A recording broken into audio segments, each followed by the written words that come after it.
Hola, ¿qué tal? En este video voy a resolver el siguiente ejercicio. Se nos pide calcular la corriente total del circuito, que es esta corriente I. Vemos que sale aquí por el polo positivo. También se nos pide encontrar la corriente I1 y la corriente I2. Vamos a hacer un análisis del circuito. Como hemos visto, se toma el sentido convencional de la corriente como si ésta saliera por el polo positivo. Entonces, por aquí sale la corriente. Esa corriente total del circuito va a circular por estas dos resistencias de 200 ohms.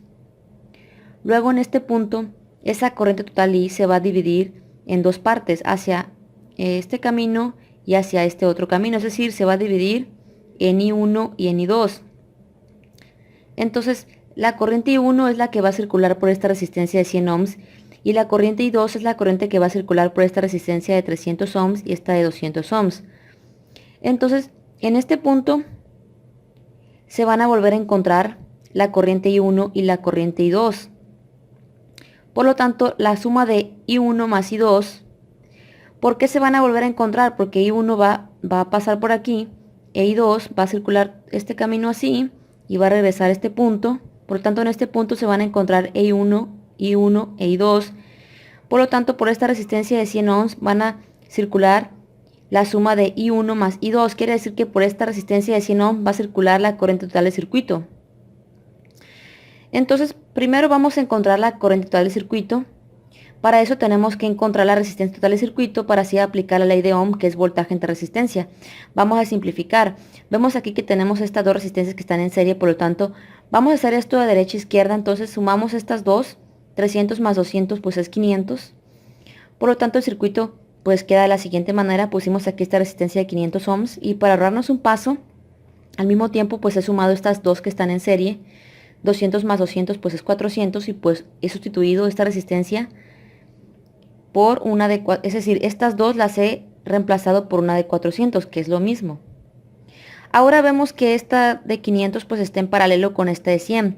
Por lo tanto vamos a encontrar la resistencia equivalente a estas dos, pero como están en paralelo no las vamos a poder sumar directamente, así como 100 más 500 no.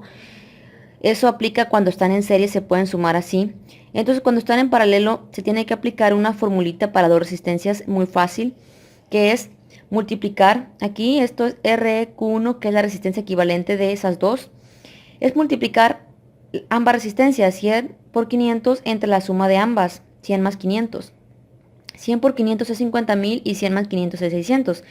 Y eso nos da 83.33 ohms. Por lo tanto, estas dos resistencias las vamos a reemplazar por una resistencia, estas dos resistencias las vamos a reemplazar por una resistencia 83.33 ohms, por lo tanto va a quedar de la siguiente manera.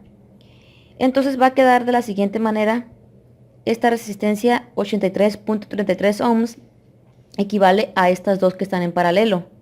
Y ahora vemos que esta pues ha quedado en serie con esta de 400 y ha quedado en serie con esta de 100 ohms. Ahora fácilmente vamos a poder encontrar la resistencia total del circuito, que es sumando las tres resistencias, y eso nos da que RT, resistencia total, es igual a 583.33 ohms. Ahora sí vamos a poder encontrar la corriente total del circuito. Y para eso aplicamos la ley de Ohm. Corriente es igual a voltaje entre resistencia, es decir, 9 voltios entre 583.33 ohms, y eso nos da 0.0154 amperios. Para convertir a miliamperios multiplicamos por 1000 y nos da que la corriente total del circuito es 15.42 miliamperios. Entonces ya tenemos la corriente total del circuito. Por lo tanto, por aquí, por el circuito, salen 0.0154 amperios. Como vemos, estas dos resistencias están en serie, por lo tanto, por estas dos resistencias va a circular la corriente total del circuito, que es 0.0154 amperios. Pero en este punto A, esos 0.0154 amperios se va a repartir hacia I1 y hacia I2. Entonces, quiero que analicemos bien esta parte. Aquí aparentemente podría parecer que I1 también circula por esta resistencia de 100 ohms, pero no. Porque si analizan, pues en este punto los 0.0154 amperios, que es la corriente total del circuito, se reparte hacia esta resistencia de 100 ohms y hacia este otro camino para estas dos resistencias. Pero en este punto, esa corriente I2 circula de esta manera, regresando a este punto. De igual manera, esta corriente I1 circula por aquí regresando a este punto, por lo tanto por este nodo B van a llegar I2 e I1. Entonces, I2 e I1, que es la corriente total del circuito, es la corriente que va a circular por esta resistencia de 100 ohms. Por lo tanto, esta resistencia de 100 ohms va a tener por ahí la corriente total del circuito, por ahí va a circular. Por lo tanto, I3, que es la corriente que circula por esta resistencia de 100 ohms, va a ser igual a la suma de la corriente I1 más la corriente I2. Una vez esto, pues ya que conocemos la corriente total del circuito, vamos a empezar a encontrar los voltajes en cada resistencia. Como por estas dos resistencias circula la corriente total del circuito, podemos encontrar el voltaje por ley de Ohm. El voltaje se obtiene multiplicando corriente por resistencia. Entonces, para obtener V1 es el voltaje, la caída de tensión de la resistencia de 200 ohms, pues vamos a multiplicar la corriente que circula por esa resistencia, que es la corriente total, por el valor de esa resistencia. Entonces, V1 va a ser igual a 0.0154 amperios por 200, por lo tanto el voltaje en la resistencia de 200 ohms en esta resistencia, el voltaje V1 va a ser igual a 3.08 voltios. Para obtener V2 pues es lo mismo, multiplicamos la corriente que circula por esa resistencia, por lo tanto V2 también va a haber una caída de tensión de 3.08 voltios, pues debido a que ambas resistencias tienen el mismo valor. Si recuerdan, pues la caída de tensión se refiere al desgaste de fuerza de la corriente que va circulando por ese elemento. Ahora ya conocemos V1 y V2, ¿sí? Ahora, aquí tenemos que pensar en esta parte, el voltaje total se va a dividir entre estas cuatro resistencias. ¿Por qué? Porque los elementos que están conectados en serie tienen el mismo se reparte el voltaje entre sus elementos. Por lo tanto, esos 9 voltios se van a repartir entre estas cuatro resistencias.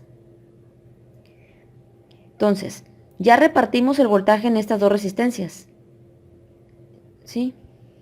El voltaje total es igual a la suma de V1 más V2 más V3 más V4, es decir, a la suma del voltaje en esta resistencia, más el voltaje en esta resistencia y más el voltaje en esta otra resistencia. Ya conocemos V1 y V2, entonces 9 voltios es igual a 3.08 voltios, que es V1, más 3.08 voltios, que es V2, más V3 más V4, que son valores que aún no conocemos.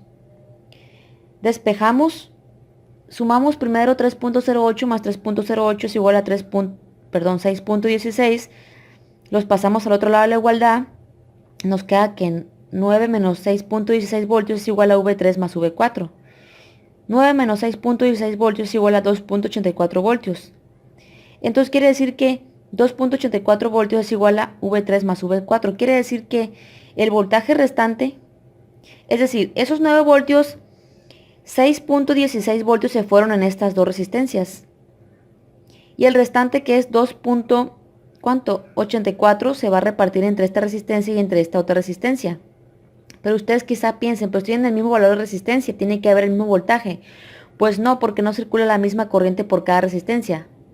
¿Por qué no circula la misma corriente? Pues porque por aquí circula una corriente I1 y por aquí circula una corriente I1 más I2, porque como les dije en este punto, pues regresa I2 y regresa I1. Por lo tanto, tenemos que encontrar los demás valores. Ahora vamos a hacer un análisis para hallar las corrientes. ¿Cómo podemos hallar la corriente? Es por deducción. Si observamos aquí, estas dos resistencias están en serie, las sumamos, nos da 500. Y esta resistencia, pues es de 100. Quiere decir que esta resistencia es 5 veces menor que la suma de estas dos. Por lo tanto, aquí va a circular 5 veces más corriente, porque a menor resistencia es mayor corriente. Entonces, ¿por qué? Pues porque en este punto se reparte la corriente entre I1 y entre I2, quiere decir que esos 0.0154 se va a repartir entre I1 e I2. Y por aquí va a circular 5 veces más corriente que I2. Por lo tanto, I1 es 5 veces mayor a I2, por lo tanto vamos a hacer lo siguiente. Entonces 0.0154 amperios, que es la corriente total del circuito, es igual a I1 más I2, porque en ese nodo A se reparte esa corriente. Pero como les dije, la corriente I1 es 5 veces más grande que la corriente I2. Por lo tanto, nos conviene dividir esa corriente en 6 partes, ¿sí? La dividimos en 6 partes, ahorita les digo por qué. Y eso nos da igual a 2.57 por 10 a la menos 3 amperios, ¿sí? ¿Por qué la dividí en 6 partes? Bueno, vamos a imaginar que tienen un pastel y saben que a una persona le toca recibir 5 partes, bueno, 5 veces más que la otra persona. Por lo tanto, dividen el pastel en 6 partes y le dan 5 partes a una persona y le dan una parte a la otra persona. Entonces, una persona recibió 5 partes más que la otra. Lo mismo ocurre aquí, dividimos la corriente en 6 partes y nos da 2.57 por 10 a la menos 3 amperios.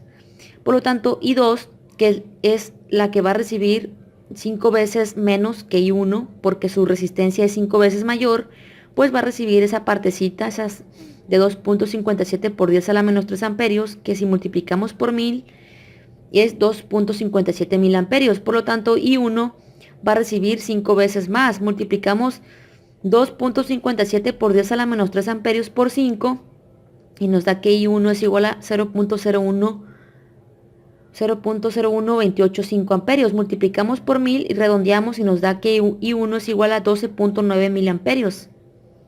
Por lo tanto, I1 es igual a 12.9 miliamperios e I2 es igual a 2.57 miliamperios. Y como les dije, I3 es igual a la suma de I1 más I2. Por lo tanto, I3 es igual a 2.57 miliamperios más 12.9 miliamperios. I3 es igual a 15.42 miliamperios, que es la corriente total del circuito. ¿Por qué? Porque 0.0154 amperios es lo mismo que esto, más que esto ya está en miliamperios. ¿Sí? Quiere decir que por I3 circula la corriente total del circuito, que es 0.0154 amperios, o que es lo mismo que 15.42 miliamperios. Ahora obtenemos los voltajes. Un breve recordatorio. Como les dije, por estas dos resistencias, como están en serie, va a circular la corriente total del circuito, que es 0.0154 amperios. Y en este punto esos 0.0154 amperios se van a repartir en una corriente I1 que es igual a 0.0128 amperios y en una corriente I2 que es 0.00257 amperios. ¿Sí? Entonces, como ya tenemos las corrientes, podemos obtener los voltajes. Vamos a obtener el voltaje V3 aplicando la ley de Ohm, multiplicando corriente por resistencia. Es decir, 0.0128 amperios por 100 nos da que es un voltaje de 1.28. Por lo tanto, aquí en V3 hay una caída de tensión de 1.28 voltios. Y en V4, como la corriente que circula por esta otra resistencia de 100 ohms es la corriente total de circuito, pues multiplicamos esa corriente total, que es, bueno, aquí no lo puse, ¿no? Pero pues es simplemente multiplicar 0.0154 por 100, nos da 1.54 voltios. Por lo tanto, en V4 hay una caída de tensión de 1.54 voltios. Si sumamos las caídas de tensión V4, V3, V2 y V1 nos va a dar igual al voltaje total de la fuente, que es 9 voltios. Ahora, V5, como por esta resistencia circulan 0.00257 amperios, multiplicamos por 300 y nos da que es igual a 0.771 voltios. Y V6, pues multiplicamos la corriente que circula por aquí, que también es 0.00257 amperios, por 200 la multiplicamos, nos da un voltaje de 0.514 voltios. La suma de estos dos voltajes, V5 más V6, nos tiene que dar el voltaje en estas dos terminales. El voltaje en estas dos terminales es el mismo que en esta que V3. ¿Por qué? Porque pues están en paralelo. Estas dos resistencias, su suma, pues están conectadas a las terminales mismas en las que está esta resistencia. Por lo tanto, este voltaje es el mismo que la suma de estos dos voltajes. ¿Sí? Entonces, es una manera de comprobarlo. Pues espero este ejercicio les haya resultado sencillo. Cualquier duda que tengan me escriben. Chao.